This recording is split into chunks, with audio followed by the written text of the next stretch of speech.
Hey there, be sure to take a moment to tap on the links that are shared in the episode notes. What's up? You are now listening to Americanized, a storytelling podcast where you'll hear from eclectic first and second generation Americans share their stories and real life experiences as children of immigrants. Hey, thank you for tuning in. We are back with Bernardo Cruz, the host of the Persona podcast. Please check out his show. Very interesting interviews he's had with amazing guests, and the link to his podcast will be in the show notes. So please check that out amongst the other links.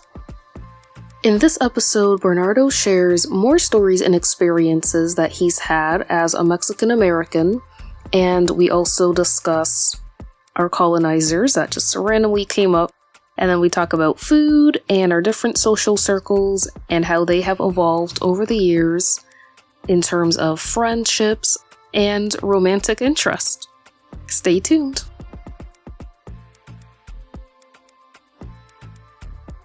This was a question from earlier that I meant to ask. Have you been to Spain before?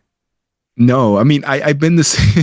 It's funny because I've been to Spain twice. Only taxi, like stopping in between. I don't know if they call it in transit layover. There you go. Layover, I've been to Spain. I've been to Madrid twice, and both times they've been like just very not cool interaction. So it's kind of been like it's just like confirmation bias, right? It's like, yeah, Spain isn't for me. I've been twice to Spain, like I said, and like just both times there's very rude interactions with Spanish people there, with employees, and it's just something that it's not limited to Spain. Quick anecdote: it's funny because obviously every country has its own little regions, its own dialects, its own customs, right? Every little part, even parts of a state, for example, where I'm from, Michoacan, and it's okay if you say Michigan. A lot of people do say Michigan. Non-Spanish speakers call it Michigan. It sounds like it, but Michoacan. It's southern Michoacan, but when people ask me if they're familiar with Mexico, I'll tell them that I'm from Tierra Caliente, which means hotlands, right? It's literally hotlands. It's dry, very hot, very humid, and that's more of a region. That's like saying I'm from the south or the west coast, but it's a smaller than that, obviously, but it's more of a region. So it's like part of Michoacan and part of another state. So that being said, where I'm from in Mexico, we talk a certain way. We have certain slang, certain dialects. And one time when I was in Mexico City, coming back to the States after traveling to Michoacan, I was in Mexico City and I greeted one of the like their version of TSA, I guess, right? I said, "¿Cómo estamos, primo?" Which means like, how are we doing, cuz? And cuz also over here is kind of like slang. It means like, cuz, like, what's going on, cuz? Like homie, homeboy, dog, all these things. So it's like, ¿Qué pasa, primo? And he gave me the dirtiest look. He just looked at me like, and he's thinking in his head, like, this freaking southern rancher hillbilly, because he's from the city. He's from Mexico City. Because over there at Mexico City, it's just called Mexico, right? Like, it's called Mexico because it was Mexico. That's where the capital was at. The Mexica capital. When Spain, all that happened, it was just called Mexico. So when you're in Mexico, they'll be like, yeah, I'm going to Mexico. And you'll be like, but we're already in Mexico. But that just means like the capital. So he's from the guy that worked in the airport. I'm assuming he's from Mexico City. So he's a city boy and he's looking at me as a country, version of a redneck. Right. And so he gave me the dirtiest look. And a very similar thing happened in Spain, because obviously the Spanish they talk, if it's not Catalan, it's just very proper Spanish, right? So compared to the Mexican, the Spanish, the Mexican, Latin America, all that. So that being said, I remember greeting people and just getting dirty looks, really dirty looks, and just like, ugh. So yeah, to answer your question, I've been to Spain technically twice, but I don't plan on going back unless it's a layover. I don't plan on visiting Spain. Wow, based off of those. That's funny. Also, you mentioned that you get made fun of for your Spanish, but I mean, with my like blind ears, your Spanish does sound pretty good. It sounds like you're fluent in it. Yeah, I've definitely worked to improve it. I've improved it a bit more, but I think when I get made fun of when I got made fun of by my family, I was younger. I did talk more choppy, and it's a funny anecdote that I always remember. That I remember one time I told we were going carpooling somewhere. And in Mexico, I mean, carpooling rules are fit everyone in the truck or the van. It doesn't matter. There's no laws, right? Just fit everyone. Get in where you fit in. So I remember one time I was telling my little brother to sit on my lap, but instead of saying lap, I used the word for behind, right? My behind.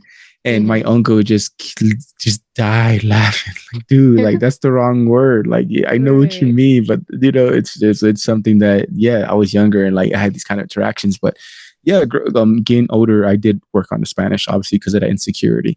But now where I get, I guess, I wouldn't say made fun of because like they don't tease me, but they do give me dirty looks is when I talk like my version of Spanish, right? From my region of Mexico and other parts of Mexico or in Spain. You know, that's where they kind of be like, you know, look at me like a certain way. Like, you know, it's like, it's seen as ghetto, if you will.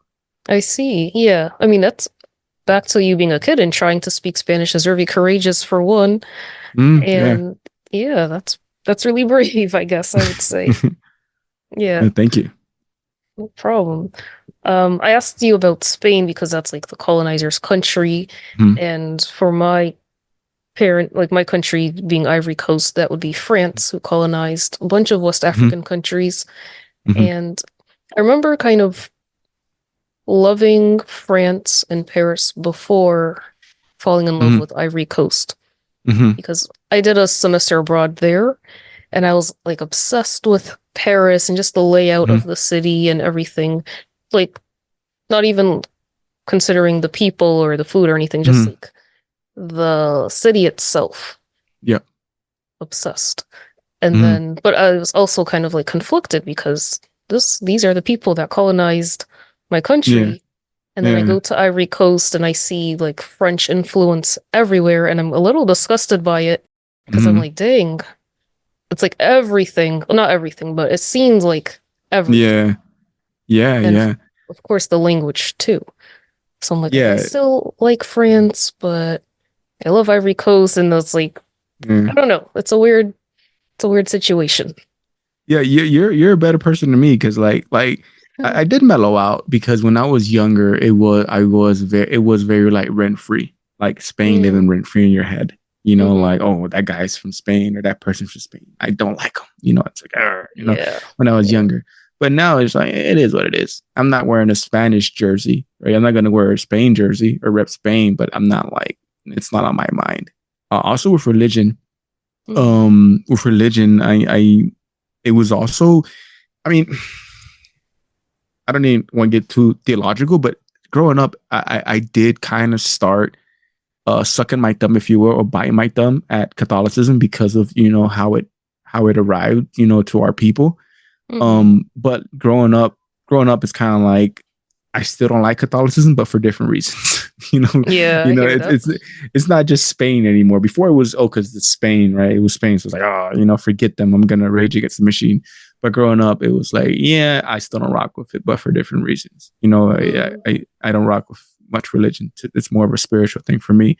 But yeah, just for different reasons, I guess. I see.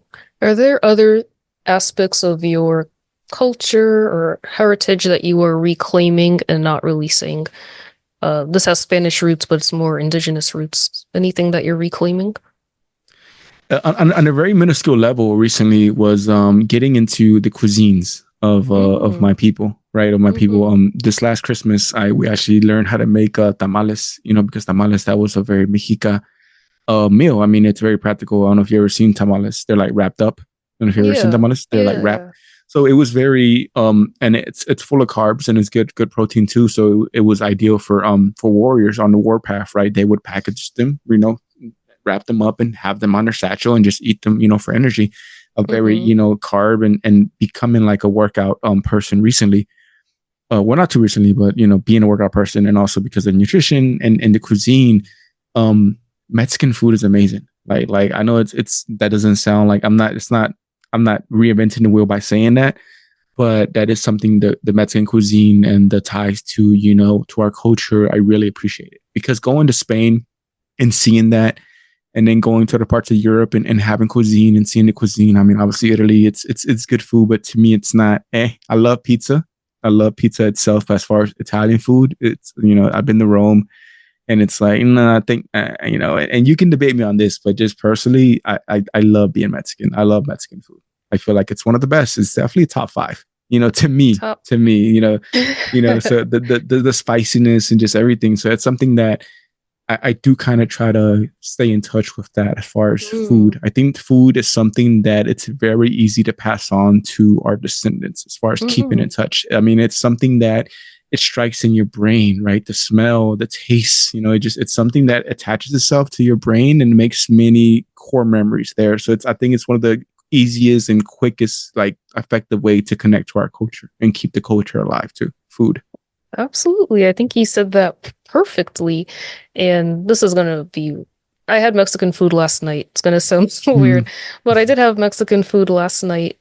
And like when you actually do take the time to make the meal, and because these meals take time, my culture too, these meals take a lot of time, effort, energy, and patience. And when you can give that from yourself into the meal, I think you can see the beauty in it and really appreciate it for what it is. Of course. Yep. And I like that you said it's one of the easiest things to pass down, because I get worried about passing down language, culture, or different pieces of culture. But like food, well, I need to learn to cook the food, of course, first. But that's definitely something I hope I can successfully pass down when the time gets there. Yeah, it's something, those conversations in the kitchen when you're making the food, is just like, I love it. I love it. Hopefully long down the road when my mother's no longer here, that's something that I'm going to have with me. Those memories, of like being in the kitchen, talking about the old country, right? Having conversations and while we're making food. That's awesome. To me, that's like the best thing you could do, like, as far as connecting with your children, because it's an activity, and then there's a reward at the end. You get to eat. So that's always awesome. Yeah, absolutely. Yeah. I'm curious, what else is in your top 5? Because I would say top 5, yes, but there are other cuisines that I think top 5 is Mexican number 1, or what's your list like? I mean, personally, I think Mexico's number 1, but I haven't had every single cuisine. I haven't had African cuisine, so I can't say that. And I know African food be bussin', as we say, bussin', without a T. We say that down south is bussin'. Oh, so I know we say bussin' too. I guess it's from we say bussin'. Okay, there you go. Yeah, so I'm well aware it's bussin', and I think a food that gets a bad rap, I think because we see I think there's also a lot of racial undertones there, is Indian food. I think Indian food gets a bad rap. But as far as like, I've seen it maybe in my Caucasian circles, no offense to the Caucasians, but I've seen India portrayed as some right? Because of the way it's built, because of, the economic, I don't know what it is, but it's something, because the street vendors, I don't know, but it's something that I've come to really like Indian food. And I first had it in the most unusual way, because I had a partner who was Austrian as they come, but she loves spicy food, and she actually took me to we had Indian food, and it was really spicy, but she out spicied me than Mexican. She ate a lot of spicy food, so it was really spicy for me. So Indian food, it's really good. So I think Indian food, to answer your question, I would say Mexicans first, because that's what, as far as things that I've experienced, I'll put Mexican first. I would put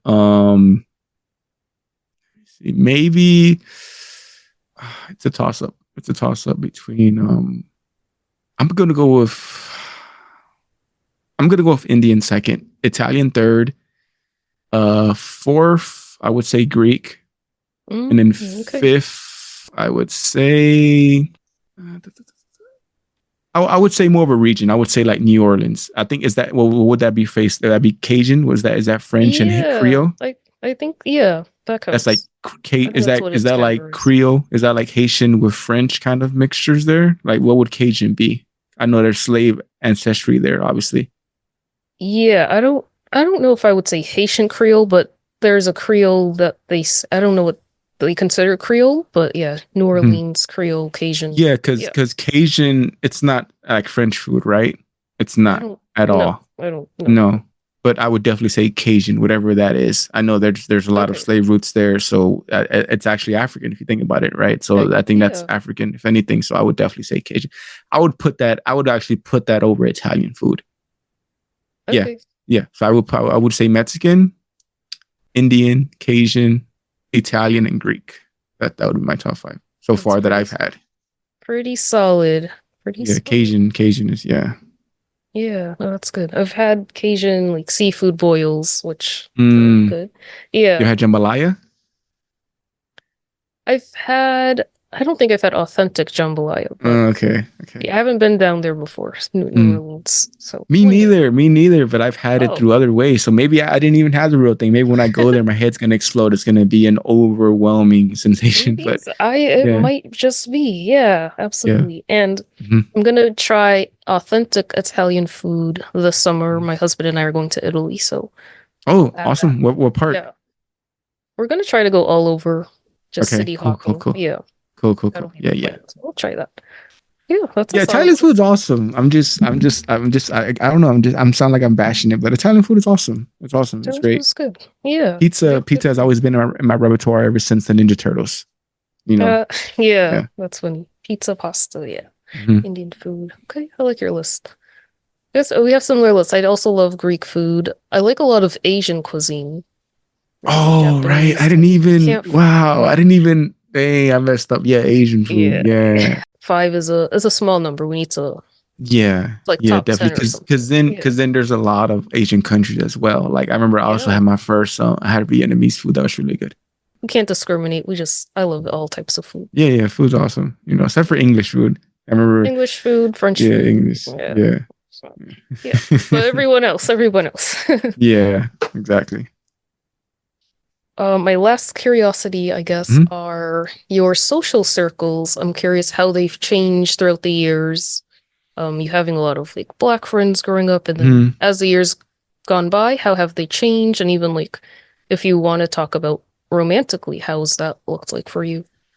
Well, as far as the quote unquote the typical joke of like I got X amount of Black friends, right? I'm not racist. Right. I actually actively that I keep in contact with. I have maybe 2 Black friends, right? That I'm even keeping count, but that I actively keep in contact with every day, I would say none.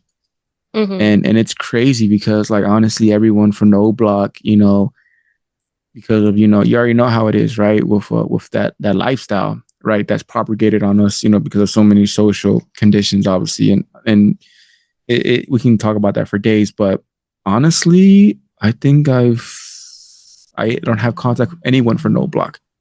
Like they're either dead or in jail or just moved away, right? Because this is low income housing. So they're here because they don't have much options, right? So obviously when another option opens up, they gotta go wherever it's economically viable.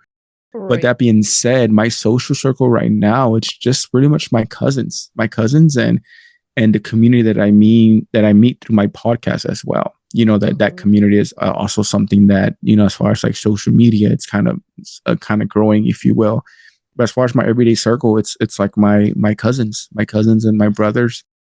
And that's kind of it. And when I go to the gym, I do have a couple of people I talk to at the gym as well, because I'm a very gym person.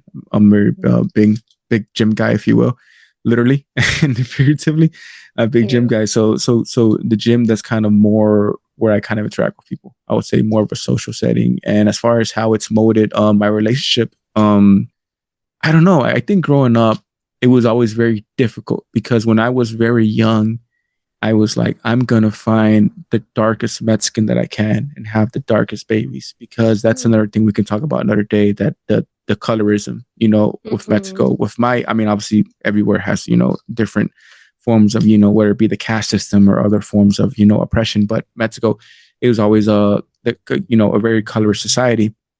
So growing up, I'm pretty dark, right? So growing up, I always said that I was going to marry a very dark Mexican and have very, very dark babies. That was always the goal for me. So, but later on, obviously, love happens, right? All these things happen. You can't, it's something that, the emotions happen, and you can't like go down a list and choose every little thing of your partner. So that being said, yeah, I've dated people. Like I said, my last partner was Austrian, and I never thought that was going to happen. That was very random. I never even thought of Austria twice except for Arnold Schwarzenegger, because that's where he's from. But I don't know. I don't know if it molded much my relationship. I think like now, for example, now it's just, kind of doing my own thing and having that connection with my culture. And if I do find someone that's politically aligned with my kind of way of thinking, that's awesome. To me, it's something that I talked to a dating coach, and not personally, but for my podcast. And she was saying how a lot of her clients are very political. That's always a hill to die on. And I guess it kind of is. Cause I think that is a big deal, especially in our current climate, like having political, views that align. Cause I can't imagine it. I can't imagine, speaking for myself, I can't imagine dating a Trump voter. Right. It just, it would not happen. It would be like a reality TV show, like how that would even occur. So to answer your question, I don't know. Like, I think now I'm just connected with my culture and trying to keep these things alive and these conversations alive, That's so funny. I feel like I've heard like you just talking now, and I'm thinking of myself and how we have similarities in that. Like, a lot of, I would say, some of my best friends, people I talk to every day, are my siblings. And then I have friends through my church community. But it's hard to make friends as an adult anyway. But I would say that my closest people are my siblings. And then I'm making friends through my church community. And then as far as dating, being Black, I always thought I'd marry someone who looks like me and have kids who look like me. But I ended up not doing that. And my husband is white, Italian American, Italian roots. And so my babies are not going to look like me. Awesome. I'm going to say this. They're going to be mixed, and I still want them to be a little darker, but we'll see what happens. And when you said like dating somebody who's a Trump supporter, on one of our first dates, it was like a question in my mind, like, is he a Trump supporter? Is he like, what side is he on? I think it does play a huge role because of the time too. Trump was, he was and still is just crazy with the race stuff. And we don't even get into that. But I was like, I need to know if I'm gonna date, Wait, how did you go? Did you kind of read the vibes as far as seeing which way he aligned, or was it a question?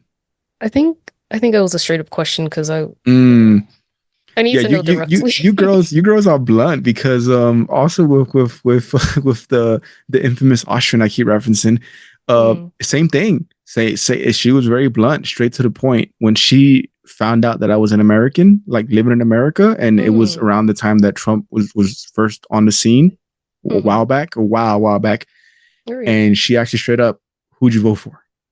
And I'm over here like, not Trump. And she's like, okay, right answer. And that was one of the first questions, because, oh, you're American? Like, what do you think about Trump? And it was like, for the time, that was a really important question. Like, what side are you on? And there's like a bunch of other stuff too. That dynamic of a white man and a Black woman.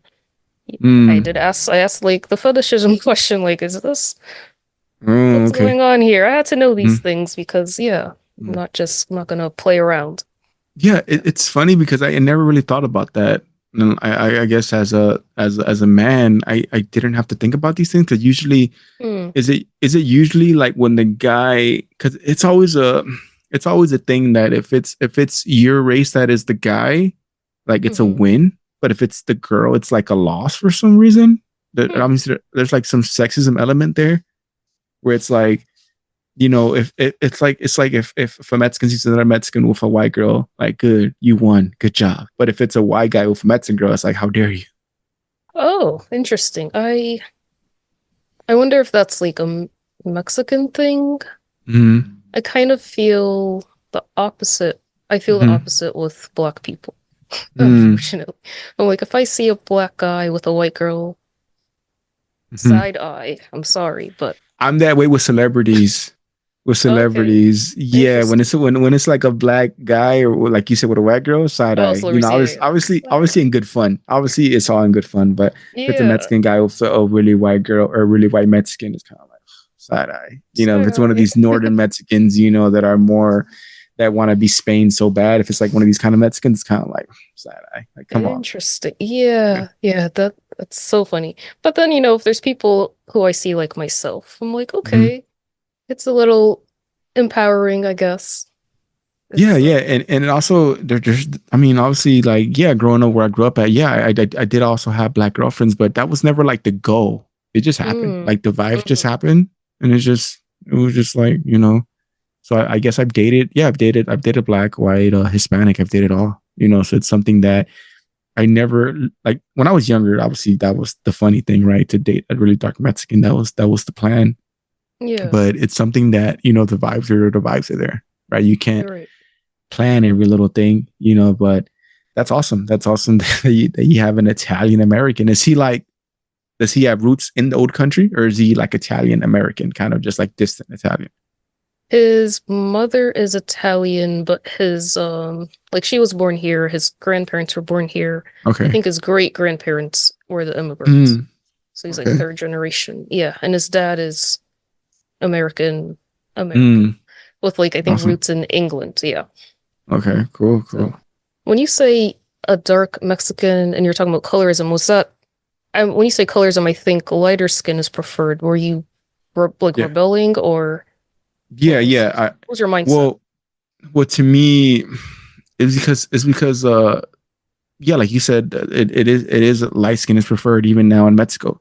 We had a couple years ago, we had a very, like, a prominent actress that from very humble origins, right?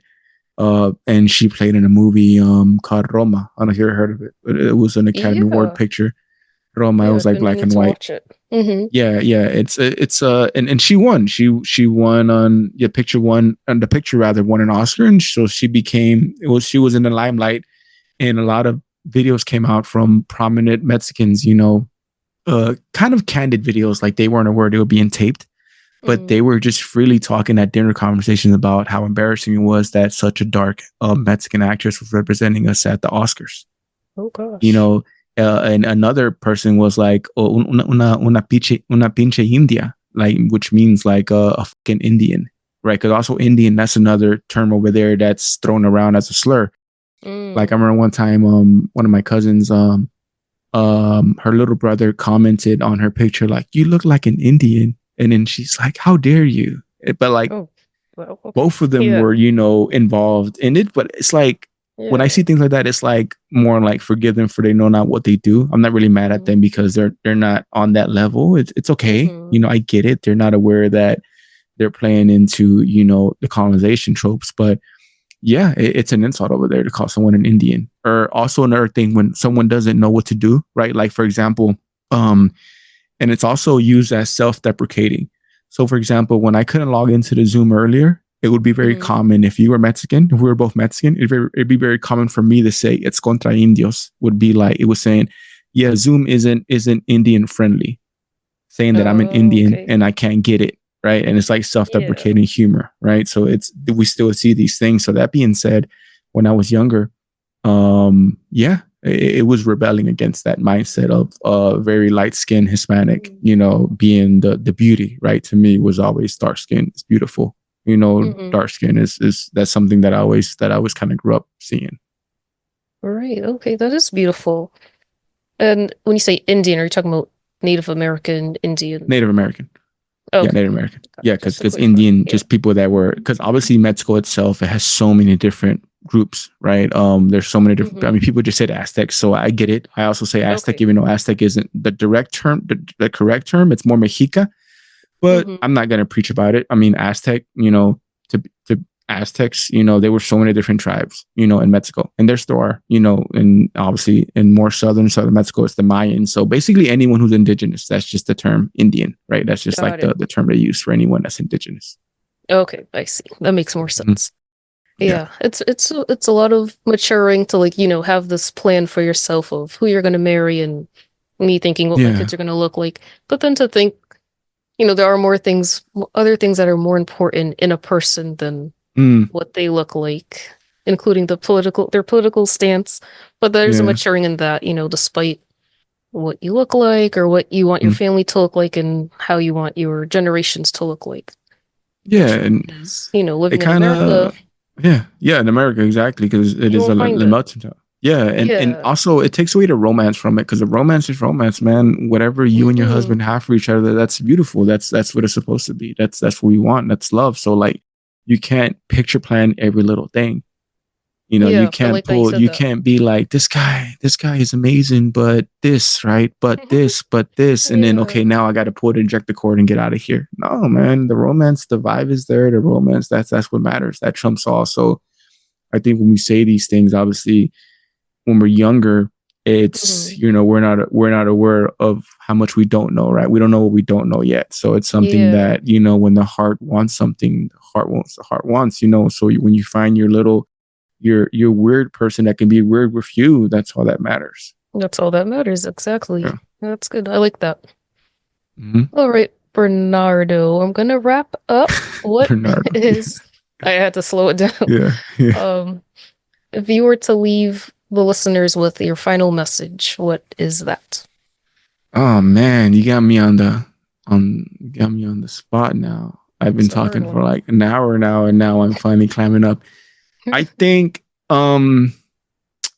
given my current situation as far as like romance and having new social like interaction with people, I would say be genuine to yourself. Be genuine. Don't be someone you're not. And I know that sounds almost like cliche, but when a person likes you, they're gonna like you for who you are, and they're gonna make excuses for themselves as to what. That's not weird. That's cute, right? That's not cringy. That's thoughtful. So I would say just be yourself, because in a world where everyone is trying to be vanilla, I think authenticity is what matters and trumps all. So just be yourself in every interaction, whether it be romance, whether it be, friendly conversation, just be yourself and be weird.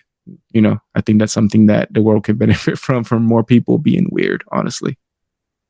Absolutely. Thank you for that message. And you're saying that, and then my mind is like, but what about the code switching that we talked about earlier? Yeah. Yeah.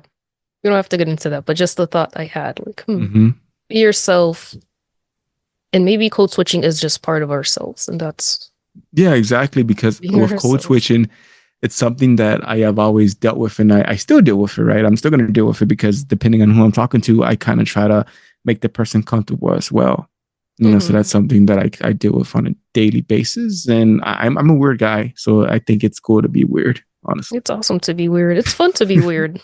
Yeah. It's necessary. Yeah. Yeah. Thank you so much for being on the show, Bernardo. I know that you have your podcast, Persona Podcast. Where can the listeners find you or listen to you on that? Oh, Persona Podcast. Awesome. So you can find me at YouTube at Persona Podcast with Bernardo Cruz, and also on Instagram at Persona_podcast. Perfect. And I will leave that information in the episode notes. So yeah, that's the show. Thank you so much, Bernardo. Thank you for having me.